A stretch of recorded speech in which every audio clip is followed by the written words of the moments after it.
Hello po mga kababayan, kamusta po kayong lahat? And once again, welcome back to another episode of Simply Talkies Vlog. Ang pag-uusapan natin mga kababayan ay ito pong tungkol sa West Philippine Sea. Kasi meron pong pahayag ang ating Philippine Navy, dalawang article po ito, galing ng GMA News. At si Representative Erwin Tulfo ng ACT-CIS Party List, meron din po siyang pahayag tungkol po dito sa mga barko ng China at meron din po siyang kahilingan sa United Nations. At yung huling article natin, meron pong katanungan ang aming congressman na si Jeffrey Kong Hoon ng 1st District ng Zambales dito po sa BIFAR, yung Bureau of Fisheries and Aquatic Resources. So 5 article po ito, pero mabilisan lang po para ma-update po kayo dito sa West Philippine Sea. Actually, ang daming update na balita tungkol sa West Philippine Sea, no? Pero ito muna ang unahin natin para hindi po masyadong mahaba, no? So bago po tayo magpatuloy, tayo po ay magbibigay pugay at pasalamat sa lahat ng ating channel members, followers, subscribers, nagla-like at nagsishare ng ating videos, sa mga nagsishare ng kanilang blessings through super chat, super stickers, and super thanks. At ganun din po sa mga katuwang natin dyan sa video premiere, no? Nandiyan po si Marie Chris Hernandez, Elora Lee, si Kai, si Tita Aurora sa buong Palawan, Zambales at Norte, at ganun din po sa mga West Philippine Sea Advocate at sa ating mga OFWs. Maraming salamat po sa inyo, kay Ai Chang, kay Miyu, Wanabet, Senchang, Bet M, si Toda Analisa na pare-pareho pong mga nasa Japan, si Mami B, Mami Peng, Mighty Baisa, Maritel T, Priscilla Acepcion, Rebecca Lagman, Ilocana Cana, Lorna Rafael, si Carcleya, Ninita Umali, Nilda Arceo, si RN Tusen, si Hattori, si Mohamed, Dani Reynado, at yung iba pa po, si Malditang Lola, Mamalu Parker, Jean Jagers, si Virgie Pamposa, no? Sino pa ba? Dami na no? Yung mga hindi ko na mabanggit, shout out na lahat sa inyo. Okay? So dito po unahin natin itong dalawang article sa GMA News Online na ukol po sa statement ng Philippine Navy. So una po ito, Philippine Navy official, we have right to maintain BRP Sierra Madre in Ayungin Shoal. O tama naman, nag-agree po ako. O tingnan nyo po yung larawan ng BRP Sierra Madre. O kawawa naman ano. Parang kung imagine niyo ito, parang ito yung uugod-ugod na Autobots. Sino po nakapanood ng Transformer, yung I think yung Transformer 2. No, yung uugod-ugod na Autobots do. Diba? The Philippine Navy on Sunday stood firm that it has the right to maintain that decrepit, ano po to? Decrepit, o meaning yung uugod-ugod ng BRP Sierra Madre, which is grounded at the Ayungin Shoal in the West Philippine Sea.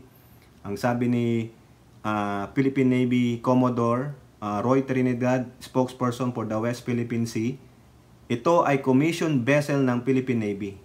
Mandato ng Philippine Navy na i-maintain natin. Hindi naman pwedeng basta-basta lang pabayaan natin para malusaw o bumagsak na lang basta-basta.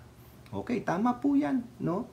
Kasi yan din ang ano talaga natin, pang-deterrence natin sa mga Chekwa na gustong i-occupy yung Ayungin Shoal. Di po ba? Tama, mali. Ano lang yan. Kahit pa paano, talagang karapatan po ng Navy yan. Karapatan ng Pilipinas na i-maintain yan. Wala silang pakialam dyan. Magalit na sila kung magalit, o di ba? O next, eto pa sa GMA News Online din. Philippine Navy monitoring Vietnam's island building in South China Sea. Oh, ang dami pong binibuild na island diyan, no? Yung nire-reclaim ng Vietnamese, kala nyo China lang. Vietnamese, napakarami po. Oh. The Philippine Navy said Monday it is monitoring the dredging and landfill work of Vietnam in the South China Sea, which is done within the Philippines claim to be part of the Kalayaan Island Group. O, ba't din yung taboy? Di ba?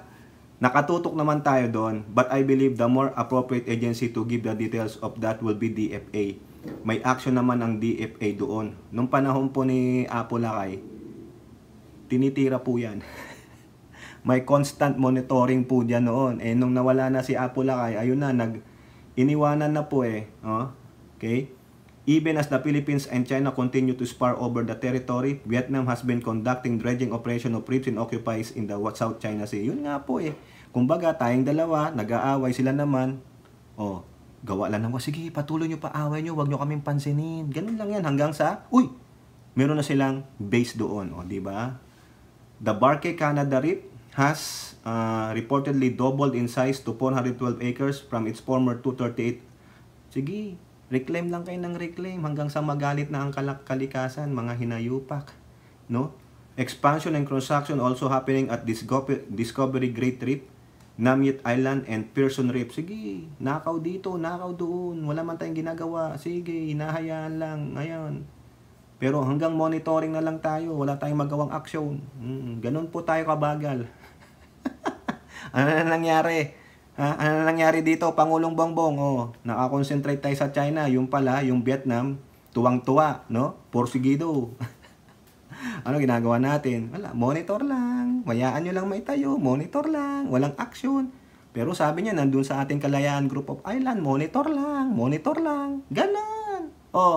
Kung nasa ating Kalayaan Group of Island, ang layo na yan sa Vietnam. Ano gagawin? Wala. Monitor lang. Wala Hanggang monitor lang. Hindi na totoo talaga ito. Walang square inch na maagaw. Ayan. Ano, pang China lang ba yan? Hindi pang Vietnam? Wanak ng toko naman. Mga kababayan, ganun lang pala Ano? Sige, monitor lang. Wala. Tapos magpapile ng protest. Ano nangyari? Nandun na Ano pa magagawa ninyo? Wala. Dapat doon nagsisimula pa lang, tinaboy na kagad ng Coast Guard. Bawal kayo dito. You're in the Philippines Exclusive Economic Zone. Wala kayong ano dito. Di ba? Wala Tamil-mil din Hanggang monitor na lang. Wala. Ito, punta tayo kay Erwin Tulfo. Sabi niya dito, nagmistulang paradahan. Erwin Tulfo, alarmed by Chinese ships in Manila Bay. Alam mo na, mga dredger yan. No? Baka yan po yung sleeper cell nila. Ano ginagawa ng pamahalaan dyan? House Majority Leader Erwin Tulfo is worried about the presence of several Chinese ships anchored in Manila Bay. Tulfo took a helicopter ride over Manila Bay and spotted several vessels purportedly from China involved in reclamation work. Ayun ang sabi niya. An aerial footage showing the vessels docked near Manila Bay has been shared by the broadcaster turned Politico in a recent Facebook reel. Ito na itsura ng Manila Bay. Ngayon with reclamation. Nagmistulang paradahan ng mga barko ng China ang nasabing lugar. Puro mga China na trabaho Tapos, sino ang mga trabahador dyan? Di mga Chino rin, hindi mga Pilipino, di ba? The ACT-CIS party list lawmaker expressed concern over what's happening in Manila Bay using the hashtag reclamation pa more and bye-bye Manila Bay. Tama naman. Bye-bye. China na. Tapos sa gabi yan, ano laman yan? Di ba noon nga, baka may mga spy yan, nagli-liberty. Eto pa. Mabilis lang to mga kababayan, no, para hindi tayo matagalan. Sabi ni Erwin Tulfo sa GMA News Online, Erwin Tulfo wants UN General Assembly to intervene amid Chinese aggression in West Philippine Sea. May pakiusap siya. A resolution, gumawa ng resolution, calling the United Nations as General Assembly to intervene in the continued Chinese aggressions against Philippine vessels in the West Philippine Sea has been filed in the House of Representatives. House Resolution 1766, House Deputy Majority Leader Erwin Tulfo said UN intervention in this case is in accordance with the UNCLOS, the United Nations Convention on the Law of Sea, and an international tribunal July 2016 ruling that invalidated China's massive claims over nearly the whole South China Sea. Tulfo said the UN, through its resolution, can significantly influence international norms and policies, providing a robust platform for the Philippines to assert its maritime rights and seek global support against unlawful actions by any state, thereby reinforcing the importance of the rule of law in resolving dispute. The landmark decision of the Permanent Court Arbitration in case number 2013-19, known as the Republic of the Philippines versus Republic of China, conclusively invalidated the Chinese government expansive claims under the so-called Nine-Dash Line, declaring such to be incompatible with the provisions of UNCLOS, thus upholding the Philippine sovereignty rights over its EEZ and continental shelf in the West Philippine Sea. O yan po, sinabi na ni Tulfo yung nilalaman ng arbitral ruling na 2016. Yan na. Yan yung pinangahawakan natin na nilalaman doon sa 2016. Di po ba? Tama, mali. Ang tanong dito, maski na mag-intervene ng UNCLOS o UN General Assembly, may papatupad ba yan? Susundin ba yan ng mga Chekwa? No nga lang 2016 arbitral ruling, hindi na sinusunod eh. Kasi walang bumoboljak sa kanila, tayo lang eh. Hindi rin kaya ng ibang bansa eh. Kasi problema natin yan. Yung po yan. Kinakaya-kaya tayo, pinagtutulungan na tayo ng Vietnam at China. Yung magkapit-bahay na bansa na yan. Habang tayo, nakikipagpatentero sa China, merong isa dyan, amuyong, iba ang ginagawa. Pero tayo, nag-create sila ng island dun sa West Philippine Sea. Okay lang yan. Monitoring lang tayo. Diba? Pakabagal na action. Wala. Monitoring lang. Ano na lang tayo. Hinay-hinay. Ganun. Wala. Hanggang sa wala na. Kanila na. Ang layo-layo nila. Tayo na pinakamalapit, hindi mabantayan maigi. Wala. Diba? Mga imbalido. Eto po, punta na tayo dito sa politiko kay Representative Kong Hoon. May anomalya? BIFAR appears to be misleading fishermen in West Philippine Sea, sabi ni Kong Hoon. Yan sa politiko yan.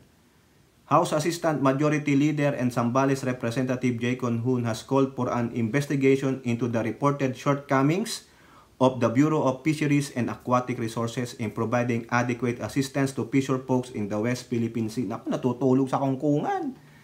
Kong Hoon was an offshoot from the public consultation conducted by the House Committee on National Defense and the Special Committee on the West Philippine Sea, during which fishermen reported that BIFAR had provided them with fishing boats inadequate for operations in the West Philippine Sea. Nagbigay nga kayo ng tulong, hindi naman pala nararapat dun sa pang West Philippine Sea. Anong klase yun? Kumbaga, magsasaka ka, ang binigay sa'yo, kotse. Imbis na traktor, pangsaka, kotse. Ano ba yun? It is crucial that we address the inadequacies in the support provided to our fishermen. The fishermen in the West Philippine Sea deserve the best resources to sustain their livelihoods and uphold our national interests in these contested waters. Ayan. Kong Hoon also stressed the importance of scrutinizing and potential realigning BIFAR's budget as Congress prepares for the upcoming deliberation of the 2025 National Expenditure Program. Earlier this year, BIFAR announced it allocated 660 million pesos for the purchase of 66 units of 62-footer fishing vessels for Filipino fisher folks. Re-evaluating and potentially reallocating BIFAR's budget will guarantee that every peso is directed towards genuinely improving the conditions of our fishermen. Ewan ko. Mga kababayan, bilyong pondo, hindi naman pala nagagamit ng tama. Porsyentuhan ba? Tatanong lang ha. Yan po mga kababayan, maiksi lang yung update natin sa inyo sa West Philippine Sea. Yung Navy natin, sinabing kinakailangan nating i-maintain ang BRP Sierra Madre. Tapos, nagmo-monitor lang sila sa mga islang nire-reclaim ng Vietnam dyan po sa ating Kalayaan Group of Islands. Sabi doon monitoring lang. Ilang islands yon o ilang reef. Lumaki na po yung nire-reclaim from 238 naging 443 na square meters. Now, itong si Erwin Tulfo, sabi niya, nagmistulang parking area na ang Manila Bay ng mga naglalakihang barko ng Chekwa dyan sa Manila Bay na gumagawa ng reclamation. Puro inchik Sino ba kinontrata nyo? Puro inchik Diba? Kaya nga, Republic of the Philippines, Province of China. Yan ang sabi nito, ni Kong Kupal na to. Tapos, meron siyang resolution na nag-urge sa UN General Assembly na mag-intervene na dyan sa West Philippine Sea. Ang tanong dyan, didinggin ba yan? Di ba tulad nung sabi ko kanina, yung 2016 arbitral ruling, hindi sinusunod ng China. Ano pang susundin nila? Walang sinusunod na international law ang China. Domestic law lang nila. Walang magagawa ang UN Assembly kasi hindi nila kaya ang China eh. Baka naman malaking contributor ang China. Ito, si Kong Hoon, no? Binibira niya po ang BIPAR. Ayan, makinig naman po sana ang BIPAR. Kayo po, ano pong inyong masasabi? Comment down below and don't forget to like and share. Hope to see you on next videos. Bye-bye. God bless.